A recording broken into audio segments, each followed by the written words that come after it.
Hey everyone, Nathan Nerdarchy here from Nerdarchy, for Nerds by Nerds. Today we have a Game Master's tip for you. How do I get my game to feel like ... And with me I have... I'm Ted. And I'm Dave. Alright, so we kind of want to explain not like the setting or the theme in general, but we want to say, well, how do I get to that theme from where I'm at? You have a certain backdrop that you want to be prevalent in your campaign. In the game that you're running, it's overarching. It's always there. You know, it could. Your game could even be revolving around this thing. But how do you make it feel like the thing? And instead of breaking down every single genre, trope, and possibility we can think of, we're going to pick a couple examples, and we want to talk about the process, because if we can get you guys using the process to figure this out, it'll be far more helpful to you than us just spoon feeding you. Well, this is the war backdrop. This is a nautical backdrop, and this is a horror backdrop. And the mechanisms, there will probably be a lot of similarities. Right. Yeah. So we'll start off with war. Okay. So what you're trying to do with war, or any of these really, is you're trying to evoke certain feelings. You want your players to feel like there's a war going on, regardless of what kind of adventures you're running. Right. Like, you could be running a standard D&D campaign with this background, and they may not even be taking part of the war. Right. And now, I wouldn't think you would want to do that, since you went through the trouble of staging the war. Be really grimy war, grim kind of outlook on life there. If you want to give the players, something else to do until they've built up enough, clout to be able to go be influential in the war, you could definitely do it. Yeah, or they keep brushing up against this thing that's going on, right, which is the war. So how do you make your players actually feel like they're in this war backdrop, this war-themed campaign, without actually being in the war? All right. Well, every cliche D&D game starts off with the players in a tavern. So what is the problem that the tavern is going to have in a war theme? There's refugees. They need a place to sit, so they go there. Or there's just more people. So, so the taverns are overcrowded. Mm-hmm. Maybe you can't get a room because they're all booked out. The prices are through the roof because there's more demand. So there's a shortage of everything. Yeah, and they might miss a shipment. They might not get the next shipment of food, so they're actually running out of everything. Right. They might just be out of stuff. Like, I'm at the tavern. I drink wine. Well, you can't get any wine because the nation we're at war with is the ones that import the wine. Or a supply caravan or merchant caravan that was supposed to go through got ransacked by brigands, because that's also a side effect of war oftentimes. So, Ted, I feel like we went more specific with talking about the tavern. We want to back out a bit and say, what do the PCs want to feel? You want to when they try and do anything in the world, they want to feel scarcity. They want to feel kind of like an overwhelming of what the status quo system is. So, like, more people where there's not normally supposed to be people, like traffic jam kind of feel to things. Like, there's too many people, not enough resources, because they're being displaced or they're being run off their land that they were producing food on, and it either got burned or got eaten up by the army or acquired for the army. So you have that scarcity feel and mindset. You have that kind of feel and mindset of you don't really know what's going to happen to where you are right now. I also feel like there's two emotions you want to play with, predominantly, in this kind of a background: fear and anger. Mm-hmm. Frustration. Fear. So your characters, or the common people, they're going to be, maybe not so much the players, but the common people are constantly going to be afraid because when war escalates, not modern day war, but like in medieval times, the common people are by far in danger more often. Mm-hmm. Crime goes up. There's going to be more brigands. There's going to be deserters, and not only that, you have all these men and women who've been trained for war, right? Who may be deserters now, and if your primary skill set is violence, and you're no longer employed by the army because you left, well, what are you going to do? Like, mm-hmm. And sometimes even like a good example is Game of Thrones, where the army basically starts acting like bandits and criminals, and robbing and stealing from the common people and taking their stuff. Yeah. So which ties into the scarcity, but also then there's this fear of is that any soldier you see or anyone with weapons and armor, are they here to protect you? Are they here to murder you? Are they here to rape you? Are they here to take your stuff?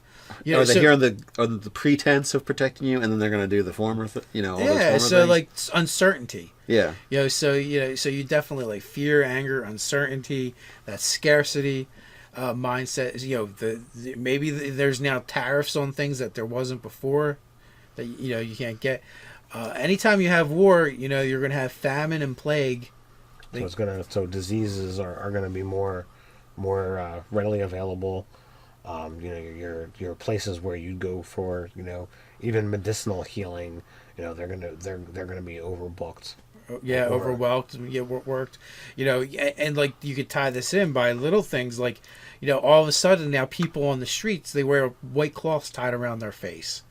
Thinking that that'll help stave off plague or sickness. Or carry a particular herb or flower with them.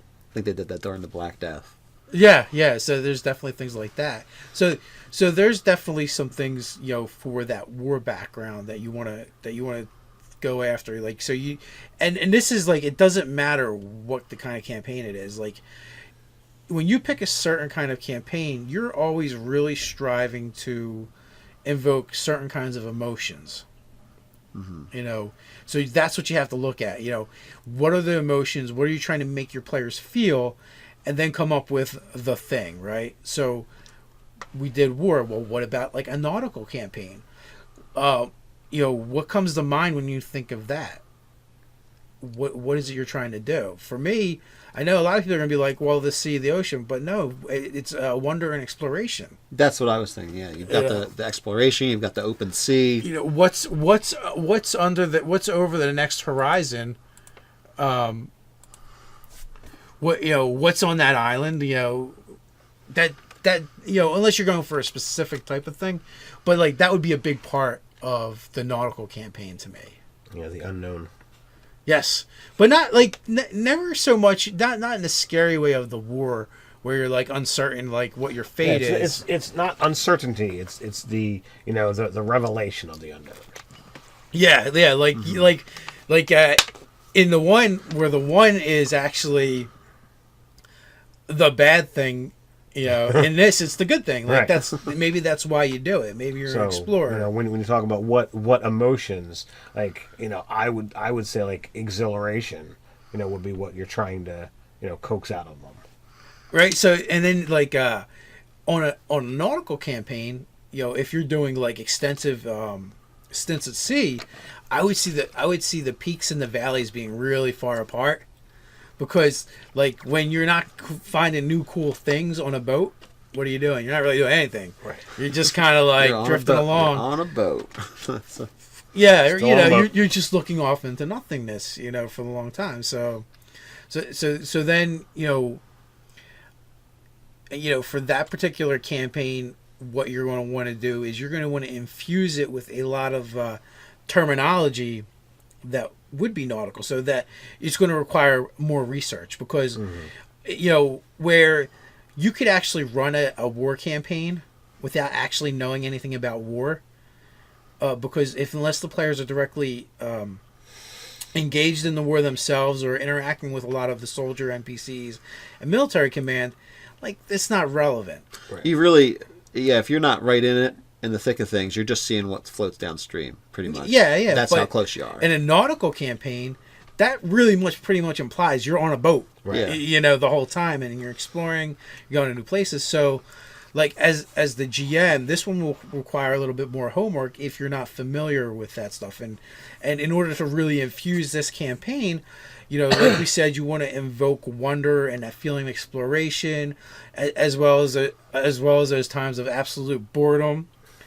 But, in between all of that, I would have a bunch of like keywords and keyword phrases and research a lot of nautical terms in order to keep throwing out throughout your sessions in the campaign. as well as different things that will happen at sea, and kind of to give them that feeling of being at sea. Yes. Also with that kind of campaign, so one of the hazards or threats that's going to pop up a lot will be natural ones. Yeah, storms. Weather, storms, a crazy water spout. You could do whirlpools. Yeah. There's all kinds of fantastic, cool things that really you're not going to see anywhere else. Yeah. That you can introduce into your game. Yeah, you could have some of the more peaceful, water creatures that are swimming by the boat. Whatever is going to fit the theme or the what's going on in your game. Be it mermaids or dolphins or whatever else, and and other ships at sea. That's true. So with the nautical campaign, so we're looking at the process and the mechanism here of going, okay, well, what makes this feel like an adventure at sea? What makes this separates this campaign, and then just like we do at war, we come up with a checklist. With this, it's going to be more like terminology and the DM really knowing these kind of knowing nautical terms. It's going to be knowing what kind of phenomena they can actually encounter at sea, and and the exploration and the feeling of wonder and what's over the next horizon. And within a nautical campaign, there's so many more elements you can actually bring into it. You can do war, piracy. It could be merchant. You could literally just be an explorer, right, looking for new lands or whatever. You could totally Christopher Columbus this.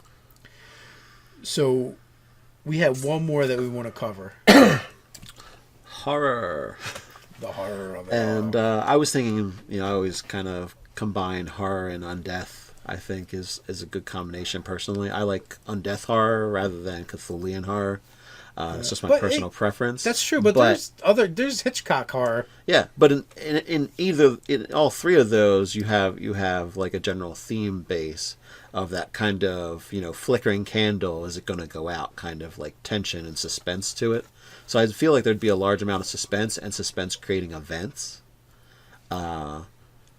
similar to we would see in horror stories and movies as well, but not not slasher flicks, but that kind of more psychological horror, like you were saying, Hitchcock horror. Yeah. So I feel like you'd have elements of, you have to have that kind of like suspense, and I would add a level of more lethality to the game, or that feeling that you could be the next person dead.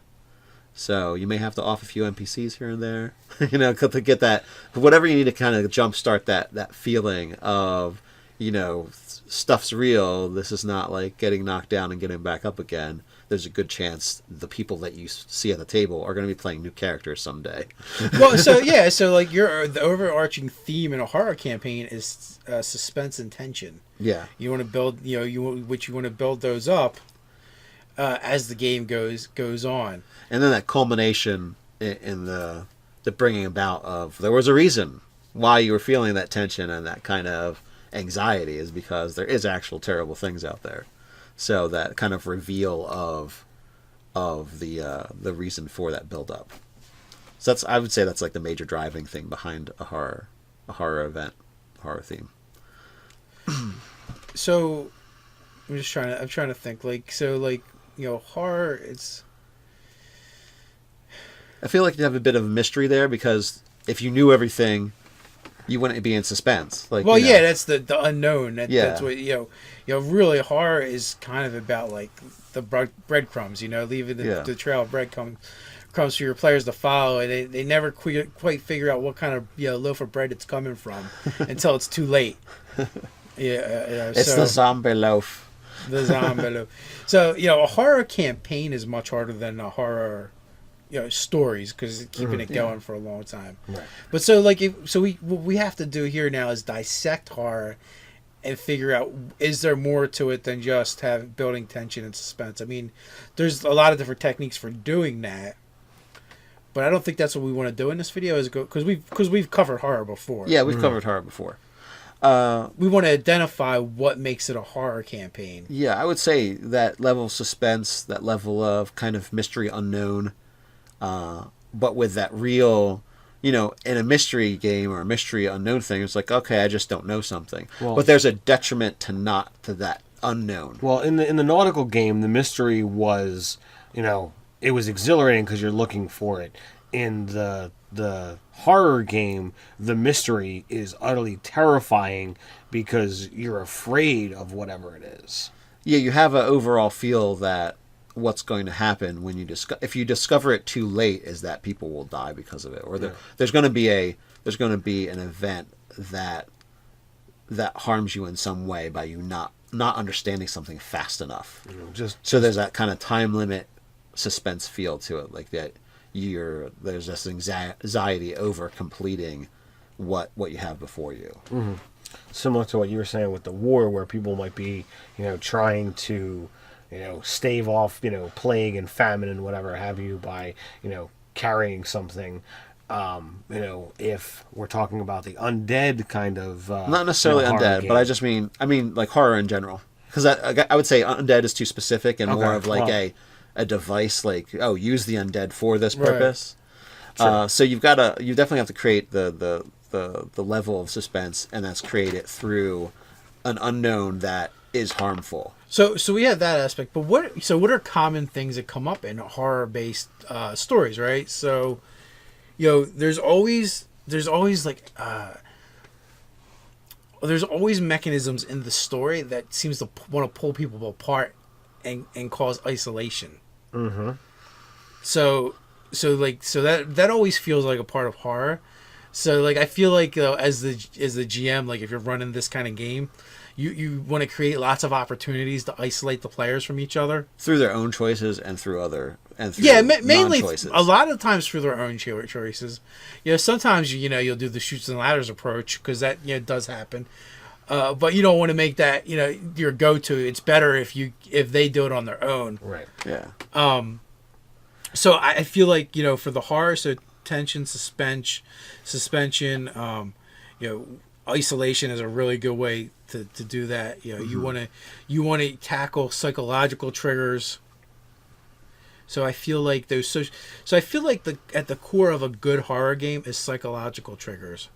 Okay. And that's going to define that kind of game you're playing, and you want to constantly kind of spread them throughout your game. I believe in this case that's the mechanism. Okay. Horror is a little tougher because it's broad, because you can actually do horror on top of anything else. Right. Yeah. Other than just itself, the part that makes it horror is the horrible things that happen, both on and off camera. Right. Yeah, that cost of not achieving what you need to do. So I was thinking one of the things is like timed mechanisms in a way, not like a physical mechanism, but the idea of like, we need to get out of this dungeon before it fills up with water, but we need to find an exit, so we're going to split up to make the search faster. And right. Then, so they're going to willingly choose that kind of option. So that's that brings another point. Another thing that kind of defines horror, in my opinion, is it's a surviving game. It's a game about survivability, more so than killing the monster or saving the princess. So that's the overarching theme in the horror campaign is going to be the survivor. The get out alive, the survivor. That's one of the things that you're trying to instill too, where, like you said, racing against the clock. Doing all these things to build tension and suspense, because, if you don't do the thing, you're not going to be able to survive. Or doing the thing is actually the surviving. So maybe it's they just have to last until dawn in the haunted house to get out alive. And the doors unlock or whatever. I think we actually picked a tough one with horror. Oh yeah, it's hard to compared to war and the nautical. But the idea, guys, is for you guys to look at what kind of campaign you're trying to run, and you have to ask these kind of questions like, what makes it that thing? What is going to make my players go, oh, this is a war campaign. I feel like my characters are in this war-torn country, or I feel like I feel like this is this is a horror game because their characters are genuinely scared all the time. Zombies. Fighting zombies doesn't make a horror game. No. Like that's kind of not going to be the way to go with that. I mean, you could fight zombies as part of the horror theme, but they're not going to be what makes it horror. I think typically 5th edition gears people to kind of have that town life as part of your backdrop. So you have to look at what is your day-to-day situation for the average person in this backdrop, and how is this backdrop affecting that person that your players are going to be able to interact with. For instance, right? What if you decide to do a frontier campaign? Well, what's the big problem with a frontier campaign?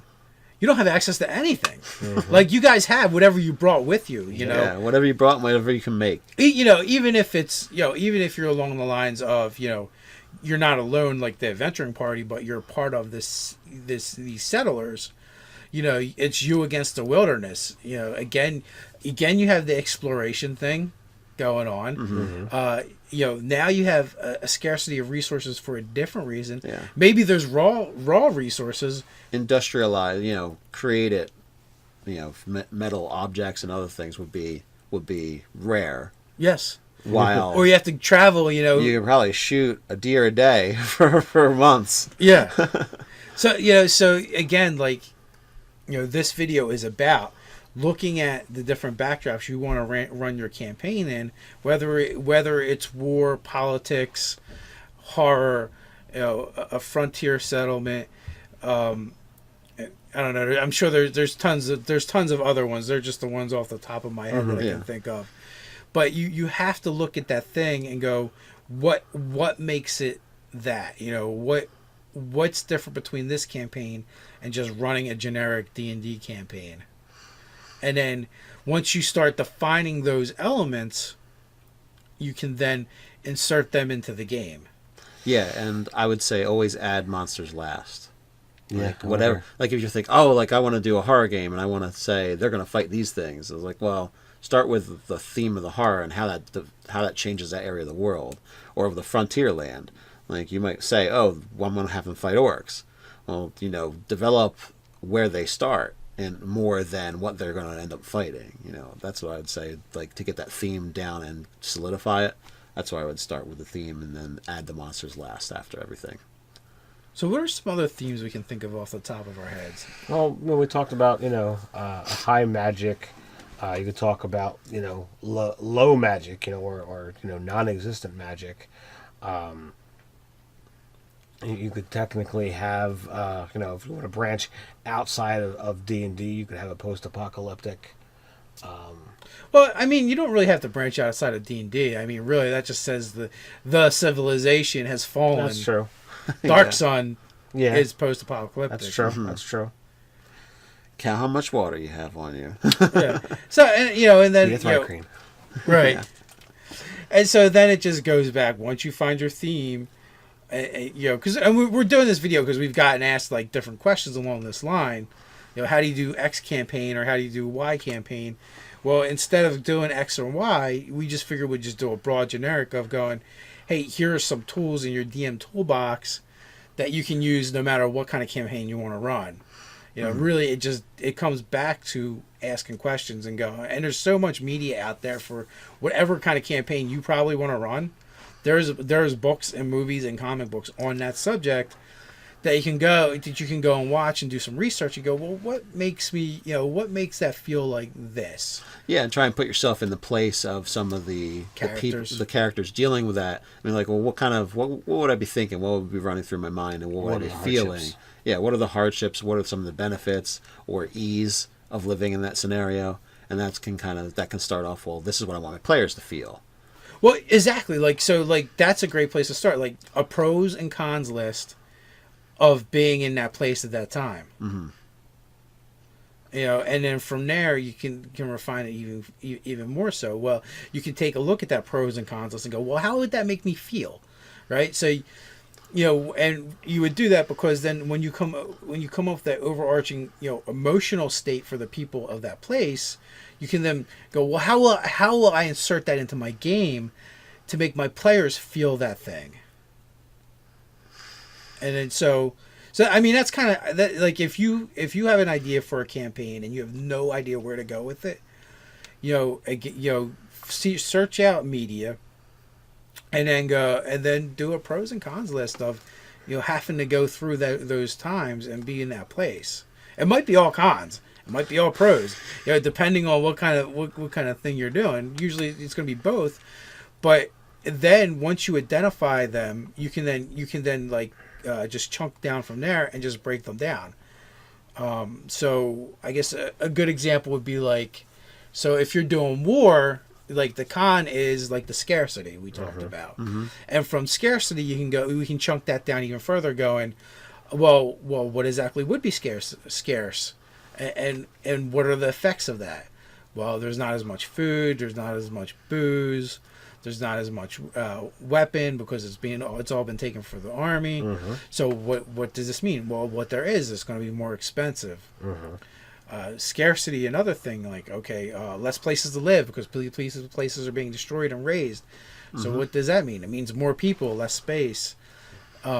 And then you might go cons. Well, what is the con? Well, I guess you can profit during times of war as well, if you have something to sell to one side or the other or both. Oh yeah. So the pro, if you're a merchant, you're going to be making some money if you got the goods or access to them. Or if you're a bandit, you're a brigand. Like there's more opportunities to steal and plunder because there's a war going on. They have other things to worry about other than policing the communities. Right. So that's a pro for the DM and the players. They'll always be able to go fight some bandits. They'll be readily available. Well, yeah. So like, but the point is, you just take these basic concepts and you can start breaking them down, and they branch out.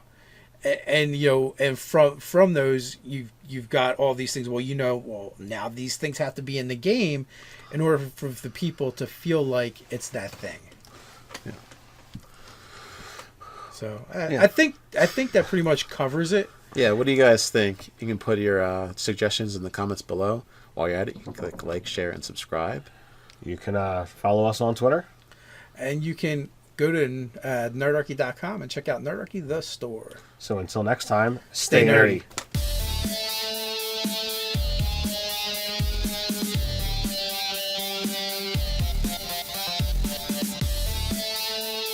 I'm at the tavern. I drink wine. Well, you can't get any wine because the nation we're at war with is the ones that import the wine.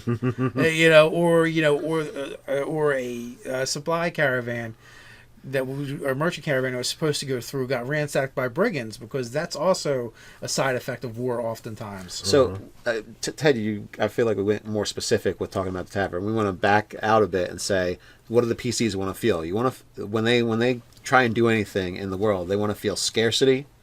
They want to feel kind of like an overwhelming of what the status quo system is.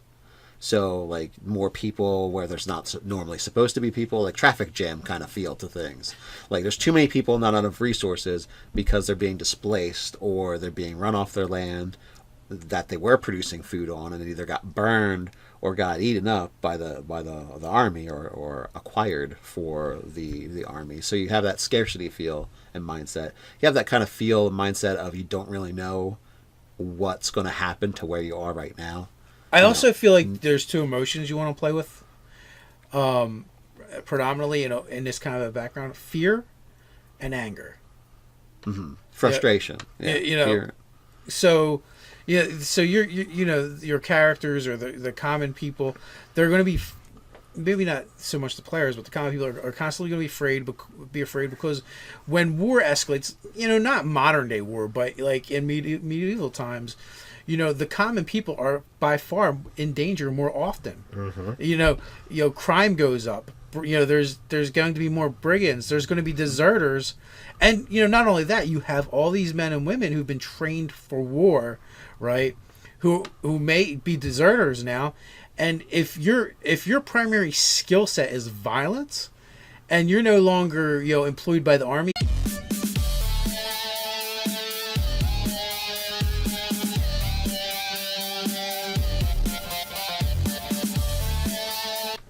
Hey everyone, Nathan Nerdarchy here from Nerdarchy, for Nerds by Nerds. Today we have a Game Master's tip for you. How do I get my game to feel like ... And with me I have... I'm Ted. And I'm Dave. Alright, so we kind of want to explain not like the setting or the theme in general, but we want to say, well, how do I get to that theme from where I'm at? You have a certain backdrop that you want to be prevalent in your campaign. In the game that you're running, it's overarching, it's always there. It could, your game could even be revolving around this thing, but how do you make it feel like the thing? And instead of breaking down every single genre, trope, and possibility we can think of, we're going to pick a couple examples, and we want to talk about the process, because if we can get you guys using the process to figure this out, it'll be far more helpful to you than us just spoon feeding you. Well, this is the war backdrop, this is a nautical backdrop, and this is, a horror backdrop. And the mechanisms, there will probably be a lot of similarities. Right. Yeah. So we'll start off with war. Okay, so what you're trying to do with war, or any of these really, is you're trying to evoke certain feelings. You want your players to feel like there's a war going on, regardless of what kind of adventures you're running. Right. Like, you could be running a standard D&D campaign with this background, and they may not even be taking part of the war. Right. And now, I wouldn't think you would want to do that, since you went through the trouble of staging the war. Be really grimy war, grim kind of outlook on life there. If you want to give the players, something else to do until, they've built up enough, clout to be able to go be influential in the war, you could definitely do it. Yeah, or they keep brushing up against this thing that's going on, right, which is the war. So how do you make your players actually feel like they're in this war backdrop, this war-themed campaign, without actually being in the war? All right. Well, every cliche D&D game starts off with the players in a tavern. So what is the problem that the tavern is going to have in a war theme? There's refugees; they need a place to sit, so they go there. Or there's just more people. So, so the taverns are overcrowded. Mm-hmm. Maybe you can't get a room because they're all booked out. The prices are through the roof because there's more demand. So there's a shortage of everything. Yeah, and they might miss a shipment. They might not get the next shipment of food, so they're actually running out of everything. Right. They might just be out of stuff. Like,